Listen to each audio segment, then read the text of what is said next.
오늘의 말씀은 창세기 25장 34절 말씀입니다. 야곱이 떡과 팥죽을 에서에게 주매 에서가 먹으며 마시고 일어나 갔으니 에서가 장자의 명분을 가볍게 여김이었더라. 아멘. 인생이라는 것은 넓은 길을 가는 거지만 가는 도중에 작은 함정들을 우습게 보면 안 됩니다. 인생은 늘 세세하게 자신을 살펴보는 인생이 행복한 인생이 됩니다. 그래서 오늘 저는 창세기 25장 후반부, 26장 전반부에 나오는 이 이야기를 통해서 인생이 함정에 빠지지 않으려면 어떤 지혜와 하나님의 말씀을 가르침으로 받아야 될까라는 생각을 좀 나누려고 합니다. 지난 시간에 에서와 야곱이 태어난 이야기를 여러분에게 들려드렸죠. 쌍둥이가 태어났습니다. 그런데 우리 교회도 쌍둥이들이 많이 계시던데 쌍둥이는 거의 비슷하게 태어나는 거 아닙니까? 오늘 성경에 보면 에서가 시간은 안 나와 있지만 대체적으로 한 1분 먼저 나왔겠죠. 그리고 억울하게 발 뒤꿈치를 붙들고 야곱이 태어납니다. 그러나 단 몇 초라도 1분이라도 먼저 태어나면 그게 형이기 때문에 에서가 형이 되는 거예요. 이때까지만 해도 에서와 야곱 두 사람은 먼저 나오고 나중 나오고 형 동생이 그렇게 중요한지 몰랐습니다.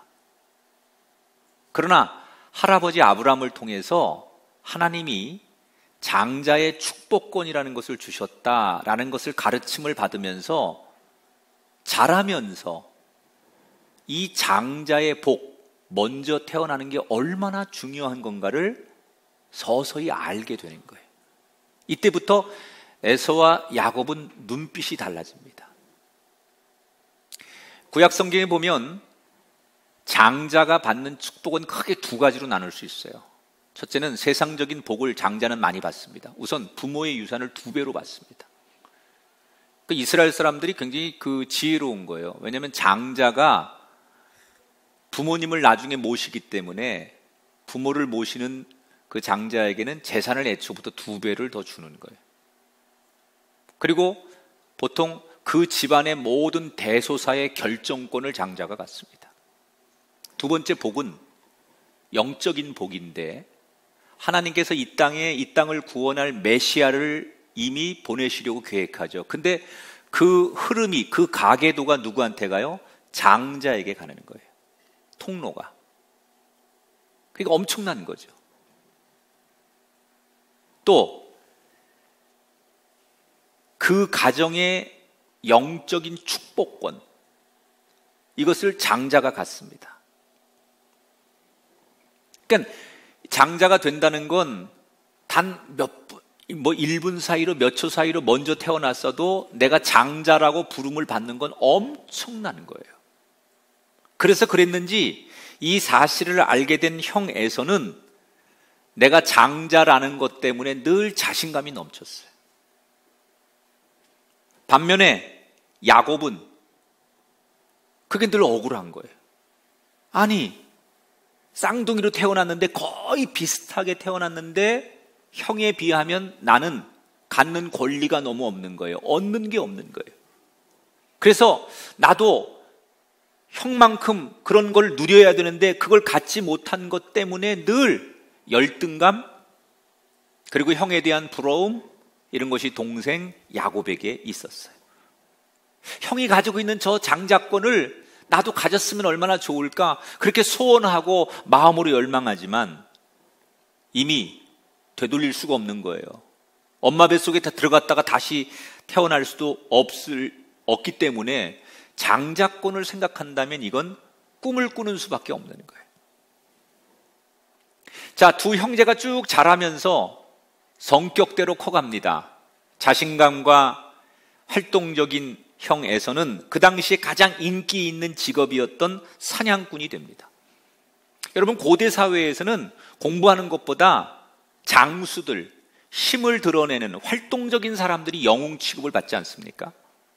그러니까 자신감이 넘치고 힘이 세고 또 아주 활동적인 형 에서는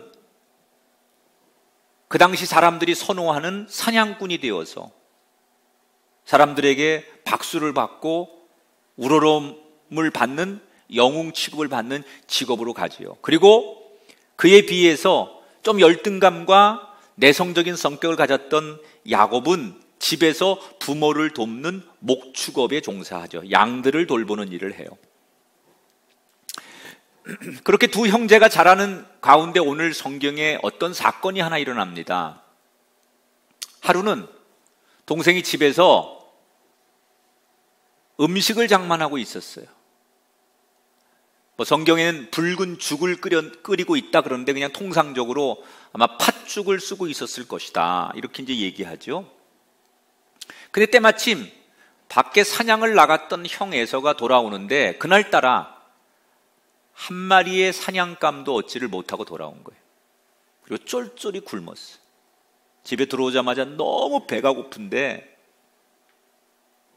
후각에 밀려오는 그 팥죽의 냄새가 너무나 좋은 거예요. 그 순간 형이 동생에게 애걸하다시피, 야, 나 사실 너무 배고픈데 그 팥죽 한 그릇 나 먼저 먹게 해달라고 애원을 하기 시작합니다. 그런데 그 표정이 너무나 간절한 거예요. 이때 야곱이 아주 장난스럽게 또 퉁명스럽게 형 에서에게 이렇게 말합니다. 형, 조건이 있어. 내 팥죽 한 그릇 줄 테니까 형 가지고 있는 그 장자권 나 줘라. 그리고 툭 한마디를 내던집니다. 자, 여러분, 이 제안은 사실 말이 안 되는 협상이죠. 아무리 금강산도 식후경이라고 하지만 이게 오늘날로 말하면 이렇게 비유할 수 있는 거예요. 내가 라면 한 그릇 줄 테니까 형이 그 가지고 있는 유산을 물려받을 경영권, 그 재벌 경영권, 그리고 전 주식 나한테 다 넘겨. 뭐 그런 얘기 비슷한 거 아닙니까? 여러분, 몇 시간 뒤면 뱃속에서 꺼져버릴 그 죽 한 그릇과 하나님이 주실 영원한 축복권을 바꾼다는 건 애초부터 비교 대상이 되지 않는 거예요. 이걸 야곱도 너무 잘 알았어요. 내가 형한테 그렇게 툭 제안을 했지만 이 제안이 받아질 거라고는 상상도 못한 거예요. 그냥 아마 평상시에 그 장자권에 대한 사모함도 있었고 형에 대한 열등감도 있었으니까 퉁명스럽게 장난스럽게 농담 삼아 그냥 한마디 툭 던진 거예요. 장자권 주면 줄게. 생각 없이 그 말을 던진 거예요. 그런데 형 에서가 생각지도 않은 뜻밖의 대답을 합니다. 25장 32절입니다. 형이 하는 얘기예요. 내가 죽게 되었으니 이 장자의 명분이 내게 무엇이 유익하리요? 형이 아주 귀찮다는 듯이, 야, 너 그렇게 장자권 갖고 싶어? 너 가져. 너 줄 테니까 가져. 빨리 팥죽 줘. 이 얘기를 듣고 야곱이 귀를 의심하는 거예요. 그리고 다시 물어요. 형 진짜지? 형이 한 말 진짜지? 약속 지킬 수 있어? 진짜 장자권 나 줄 거야? 아이 그래, 너 가져. 장자권 너 줄 테니까 가져. 빨리 팥죽이나 줘. 그리고는 에서는 낼름 그 팥죽 한 그릇을 먹고 나가버립니다. 여러분, 요 과정이 형과 동생 사이에 벌어지는 요 대화가 단 몇 초 만에 이루어지는 거예요. 역사를 바꿔놓는 이 거래는 장시간 동안 일어난 게 아니라 단 아주 눈 깜짝할 사이에 이 말도 안 되는 거래가 성사가 됩니다. 이 성경 구절을 놓고서 많은 분들이 지금까지 어떻게 해석을 하냐면, 에서가 왜 장자권을 넘겼을까? 너무 배가 고파서 그 순간 정신줄을 놓았다, 순간적으로. 너무 배가 고프니까 순간적으로 집중력을 잃어버리고 정신줄을 놓았기 때문에 그 중요한 장자권을 팔아 넘긴 거다. 이렇게 사람들이 얘기를 하지요. 정말 그랬을까? 에서가 아무리 배가 고픈들, 하루를 굶어서, 아니 한두 끼를 굶어서 배가 고픈들 그 중요한 장자권을 생각 없이 팔 만큼, 넋을 잃을 만큼 바보였을까? 저는 그렇게 생각하지 않아요. 여러분, 사냥꾼이라는 것은요, 굉장한 집중력, 멘탈이 강한 사람이에요. 들로 야외에서 사냥감을 찾아다니는 사람들은 사냥을 하다 보면 하루 종일 굶을 때도 있어요. 그리고 맹수와 싸우기도 하고 날렵한 동물들을 잡기 위해서는 아주 굉장한 정신력과 집중력을 가져야 되는 존재예요. 그러니까 굉장히 강한 사람이거든요, 멘탈이. 에서가 분명히 그런 사람입니다. 그런데 겨우 한두 끼 굶어서 배고프다고 정신을 잃고 집중력 없이 장자권을 그냥 생각 없이 넘겼을까? 그렇게 멘탈이 약하거나 연약한 존재가 아닙니다. 그럼 왜 장자권을 넘겼을까? 거기에는 에서가 또 다른 계산이 있었던 거예요. 어떤 계산이 있었느냐? 늘 일상 속에서도 동생은 자기한테 형은 나보다 1년 먼저 태어난 것도 아닌데 장자라고 형이 다 좋은 건 다 가져가고 형이 다 몰빵했어. 난 뭐야? 이러면서 투덜거리는 동생과의 대화를 기억했던 이 형은 그날도 똑같이 투덜거리는 동생에게 어떤 마음으로 장자권을 준 거냐?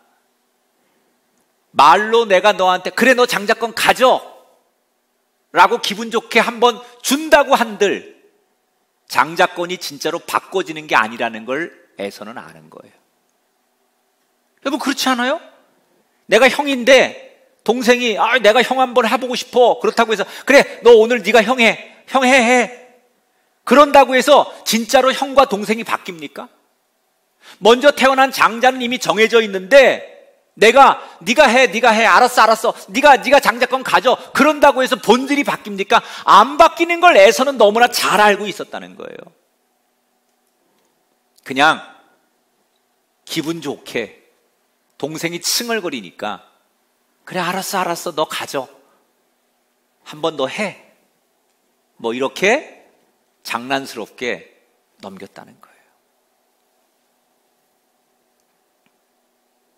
그냥 한 번 준다고, 내가 한 번 그렇게 얘기한다고 본질은 안 바뀔 거니까, 내가 너한테 장자권 준다고 한들 이 가치가 변하는 건 아니니까, 어차피 아버지 이삭에게 장자는 나고 이건 이미 정해져 있는 거니까 내가 너한테 가져라고 말한다고 진짜 가져지는 게 아니니까 쉽게 주었다는 거예요.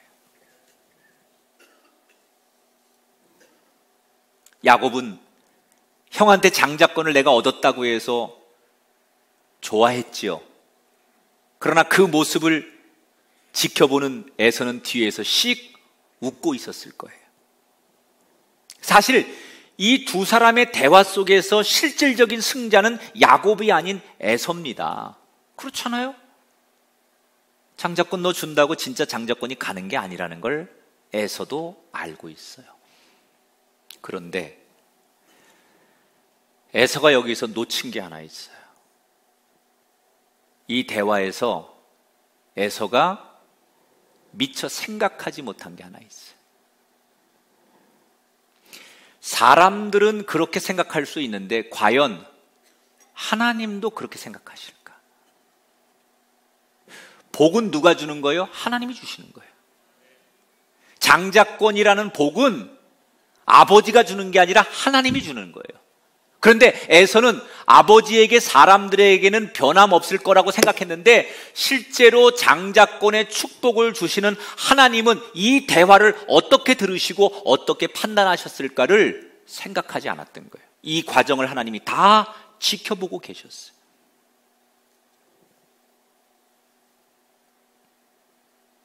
정말 하나님도 에서처럼 생각하셨을까?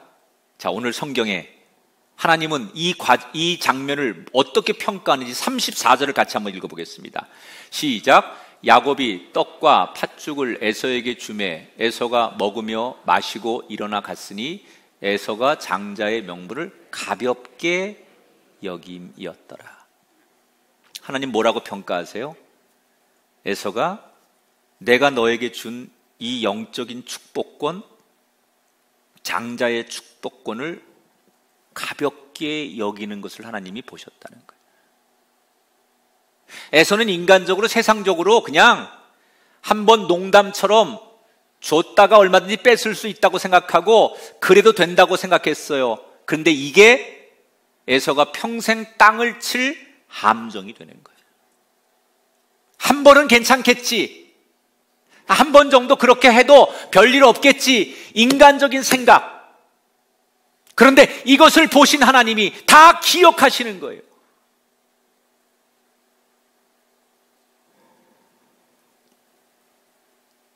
우리가 인생을 살면서 가장 조심해야 될 함정 중에 하나가 뭐냐? 한 번은 그래도 돼.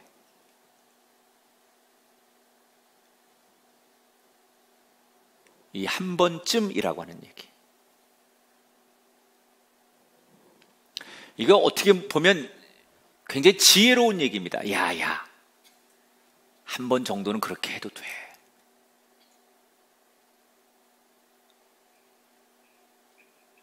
아니, 이 말은 굉장히 달콤한 얘기입니다.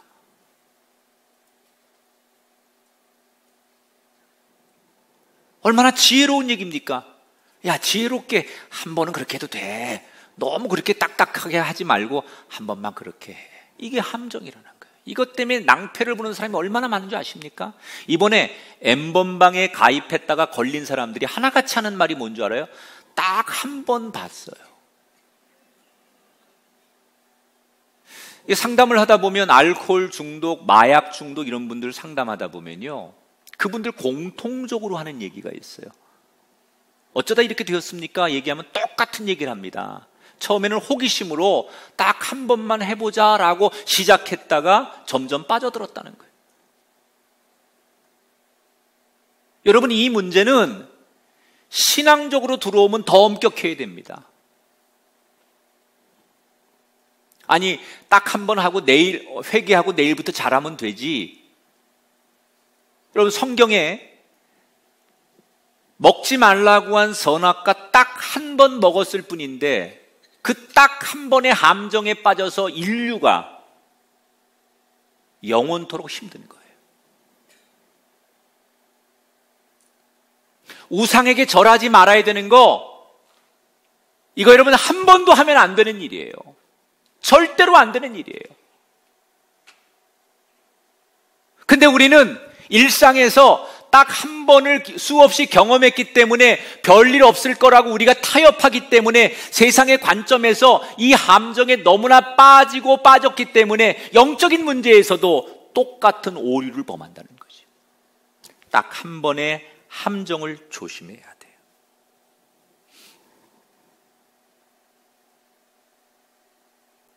혹시 이 자리에 이 말씀을 들으며 내가 바로 그 사람인데 라는 괴로움이 있으시다면 철저하게 회개하시고 다시는 딱 한 번의 함정에 빠지지 않는 저와 여러분 되기를 축복합니다. 자, 이렇게 에서와 야곱은 장자권을 놓고 치열한 신경전을 벌입니다. 그런데 오늘 성경 25장에서 갑자기 26장으로 넘어가면서 에서와 야곱 얘기가 잠깐 멈추고요, 이삭 얘기가 나와요. 이삭 얘기가. 제가 지난 시간에 성경을 여러분 설명해 드린, 성경은 역사순으로 연대순으로 기록한 게 아니고 구원 사역, 구원이라고 하는 주제를 가지고 쭉 기록하다 보니 조금 연대가 바뀌고 순서가 바뀌어서 기록할 때가 있어요. 이걸 설명하는 게 더 먼저 하면 좋겠다 해서 그렇게 주제를 가지고 성경을 쓰다 보니까 조금 연대순에서 바뀌게 되는 예가 있는데, 바로 요 25장에서 26장 넘어가는 이야기가 딱 그 케이스예요. 갑자기 다시 과거 얘기가 나와. 26장에 에서와 야곱 얘기를 하다가 26장으로 넘어가면서 이삭이 리브가와 결혼하고 아버지 아브라함과 살고 있을 때니까 아직 쌍둥이가 태어나기 전에 이야기로 다시 돌아갑니다. 그러니까 왜 이야기로 돌아가느냐? 아브라함, 이삭, 야곱 이 세 인물 중에 제일 성경에서 비중을 많이 소개하지 않는 인물이 이삭입니다. 이삭. 도대체 이삭은 야곱과 에서를 어떻게 키우는 사람이고 이삭은 어떤 사람인가, 어느 관점의 아버지인가를 봐야만 훗날 야곱의 문제도 풀 수 있기도 다시 성경은 이삭의 얘기로 돌아가는 거예요.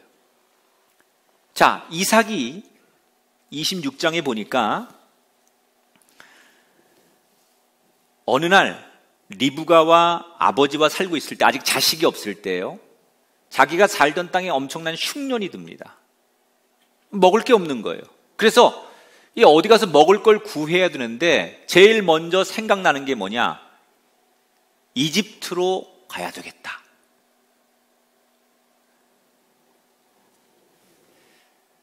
그런데 이삭이 고민이 되는 거예요. 왜냐하면 아버지 아브라함이 아들 이삭한테 제일 많이 강조한 얘기가 뭐냐? 하나님께서 약속의 땅을 떠나지 말라고 하셨다. 이 가나안을 떠나지 말라고 하셨다. 아버지가 사는 게 힘들고 먹을 게 없어서 구하러 이집트로 내려갔다가 큰 낭패를 본 적이 있었단다. 하나님 말씀 어기고 그저 세상 길로 당장 먹고 사는 문제로 갔다가 큰 낭패를 본 적이 있었는데 너 절대로 그러면 안 된다. 무슨 일이 있어도 하나님이 명령하신 이 땅을 떠나면 안 된다. 이 얘기를 아버지한테 귀가 따갑도록 들었는데 지금 이 땅을 놔두고 이집트로 내려가야 되는 게 현실이지만 아버지로부터 이 땅을 떠나면 안 된다는 얘기를 수없이 들었잖아요. 그래서 이삭이 고민을 하는 거예요. 그러다가 어떻게 하느냐? 오늘 성경에 보니까 그랄 지역으로 갑니다. 자기가 살던 곳에서 그랄 지역으로. 저 성경에 나오죠? 지도에 나오죠. 이 그랄 지역은 애국과 가까운 국경지대예요. 이집트와 가까운 국경지대예요. 그러니까 가나안을 벗어나진 않지만 지금보다는 훨씬 더 환경적으로 양식을 구할 수 있는 가능성 있는 땅으로 가는 거예요. 그러니까 두 가지 다죠. 가나안도 벗어나지 않으면서 애굽도 가지 않는 양식을 구할 수 있는 그 땅을 선택한 게 그랄 지역으로 가는 거예요. 그래 거기 가서 그랄 지역에서 나름대로 자기는 하나님 말씀을 지켰다고 생각하고 기도하는데 하나님께서 그랄 지역에 내려온 이 이삭에게 응답을 하시는 거예요. 하나님이 뭐라고 응답하시느냐? 26장 2절 3절에 여호와께서 이삭에게 나타나 이르시되 애굽으로 내려가지 말고 내가 내게 지시하는 땅에 거주하라.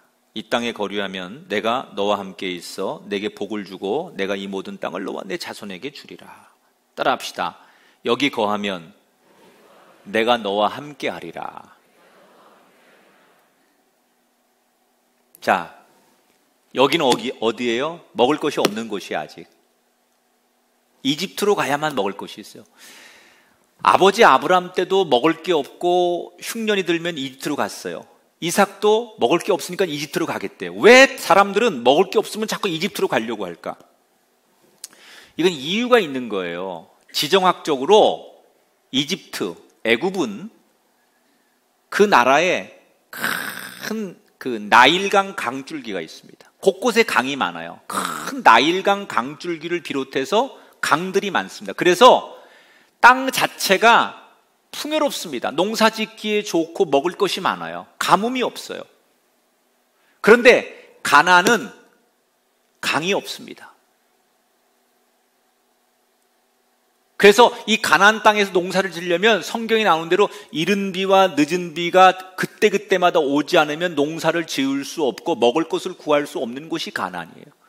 이상하다. 하나님께서 가나안 땅을 주실 때 처음에 젖과 꿀이 흐르는 땅이라고 말씀하셨는데 이거 굉장히 상징적인 거예요.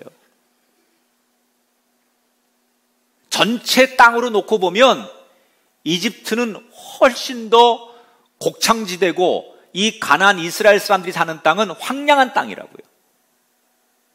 그래서 먹을 것이 없으면 사람들은 아브라함이나 이삭만이 아니라 누구든지 그 당시 사람들은 양식이 없고 흉년이 들면 당연히 넉넉하고 물이 있고 풍요로운 이집트로 가는 게 당연한 상식이었다는 거죠. 그래서 이삭도 가고 싶었는데 못 가는 거예요. 근데 하나님 뭐라고 말씀하시느냐? 네가 지금 풍요로운 땅, 당장 먹고 살 것을 찾아서 이집트 가지 않고 내가 말한 대로 이 가나안을 떠나지 않고 여기 있으면 내가 너와 함께 할 것이다. 하나님이 이 말씀을 주시는 의미는 어떤 거냐면 진짜 축복이 뭔지를 가르치시는 거예요. 진짜 축복은요, 당장 먹고 사는 것이 넘쳐나고 내가 원하는 것을 다 가지고 있는 환경이고 내가 원하는 자리나 직업이나 이런 걸 가지고 있는 게 아니라 진짜 축복은 하나님이 나와 함께하는 게 축복이라는 거예요. 왜 하나님이 우리와 함께하는 게 축복이냐? 복을 주시는 이는 여호와시거든요. 땅이 복을 주는 게 아니에요. 세상이 복을 주는 게 아니에요. 풍요가 복을 주는 게 아니에요. 우리에게 복을 주는 이는 여호와 하나님이십니다.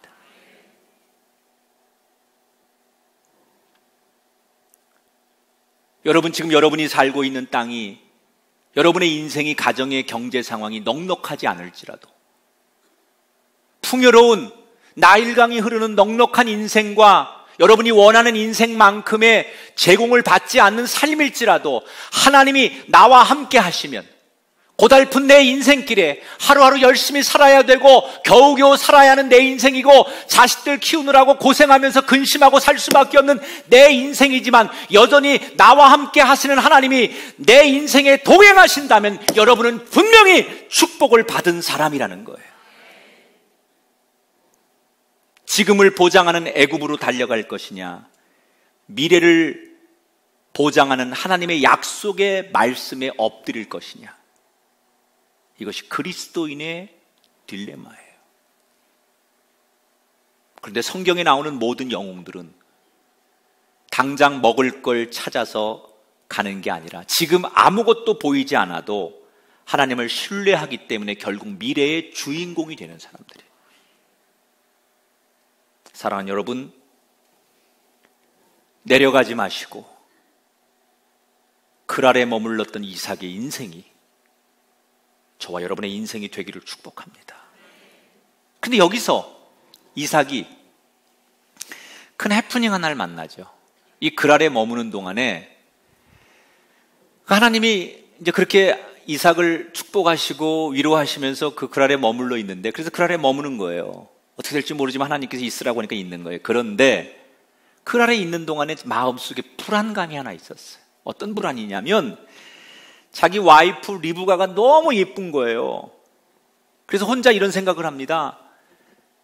아직 그 리브가는 아기를 출산하지 않았어요. 그러니까 굉장히 젊을 때고 아름다운 외모를 가졌던 거죠. 근데 남편 이삭이 이 낯선 땅에서 내 아내를 탐내는 그 이웃 남자들이 내 아내를 욕심내느라고 나를 죽이면 어떡하지? 여러분, 이거 어디서 많이 들은 얘기 아니에요? 자기 아버지 아브라함이 늘 그랬잖아요.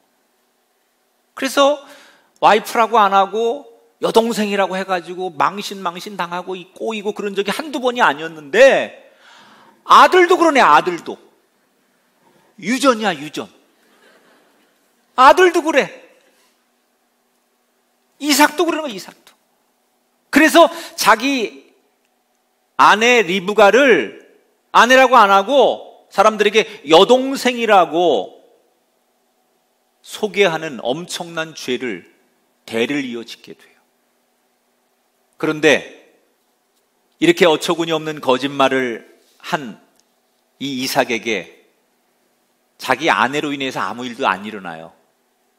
문 남자들이 아내를 탐내거나 아내를 탐내느라고 자기를 해하지 않아요. 어떻게 그런 일이 있냐? 성경에 나오는데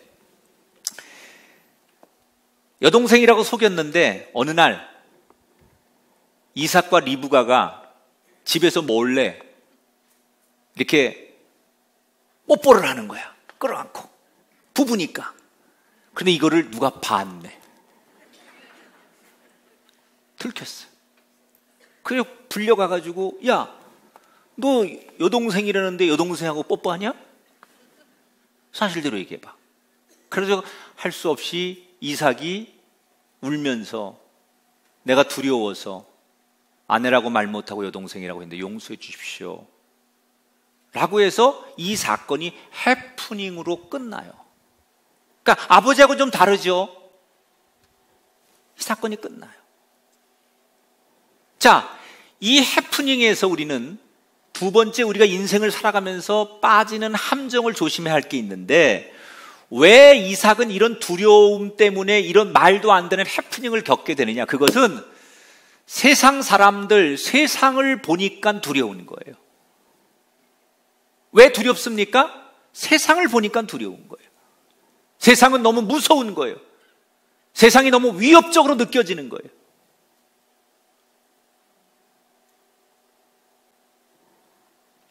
오늘 많은 그리스도인들이 교회 와서는 은혜 받고 예배 드릴 때는 힘이 나다가도 다시 일상으로 가면 좌절하고 두려워하는 이유가 뭐냐? 우리가 살아가는 세상이 너무나 무서운 거예요. 우리가 살아가는 세상이 너무나 많은 변화가 있는 거예요.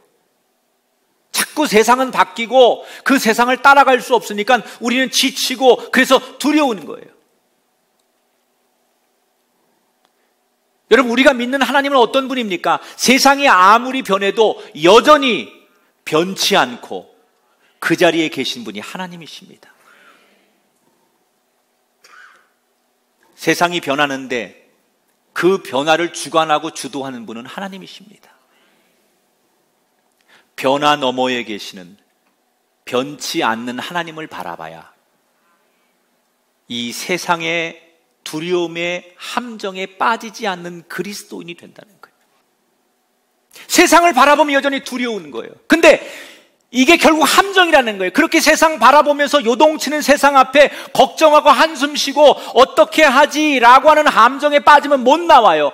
대신에 그 세상에 요동치는 그 세상을 바라보지 말고 그 너머에 계신 하나님을 바라보면서 이 흐름을 주도하고 계시고 역사의 주관자가 되신 하나님을 바라볼 때 우리는 함정을 피할 수도 있을 뿐더러 시온의 대로를 걷게 될 줄 믿습니다. 인생을 지뢰밭에 비유합니다. 왜? 예상치 못한 곳에 함정이 많다는 거예요. 그러나 우리는 걱정할 필요 없어요. 영적으로 깨어 있으면 수없는 지뢰와 같은 인생의 함정을 피할 수 있습니다. 오늘 하나님 우리에게 두 가지를 말씀하셨어요. 한 번쯤은 그래도 돼 라고는 타협하지 말아라. 너무 급변하고 빠르게 변하는 세상만 바라보며 두려워하지 말아라. 여전히 일하시고 살아계신 하나님을 바라봐라. 하나님을 표현할 때 가장 우리가 마음에 와닿는 대상이 저는 부모님이라고 생각해요. 우리 부모님들은 변치 않지요. 여러분 잘 되면, 세상에 성공하면 잘 되는 것 축하도 받지만 시기도 받는 거 아세요? 여러분, 잘 되면 사람들이 시기합니다. 응? 근데 여러분이 잘 되면 잘 될수록 시기하지 않고 한없이 좋아해 주는 대상이 부모님이세요. 오늘 그 변치 않는 부모님처럼 우리를 향한 변치 않는 하나님을 바라보셔서 불안해하지 마시고 버팀목이 되어주신 부모님이 우리 뒤에 계신 것처럼 영원히 버팀목이 되어주신 하나님 바라보고 인생의 함정 극복하며 시온의 대로를 걸어가시는 우리 모든 성도들이 되시기를 주님의 이름으로 축원합니다. 이제는 우리 주 예수 그리스도의 은혜와 하나님 아버지의 극진하신 사랑하심과 성령님의 감화 감동 역사하심이 오늘도 귀한 예배 자리에 서서 하나님을 찬양하고 경배하고 돌아가는 성도들 머리머리 위에 우리의 가정 가운데 영원토록 함께 하기를 축원하옵나이다. 아멘.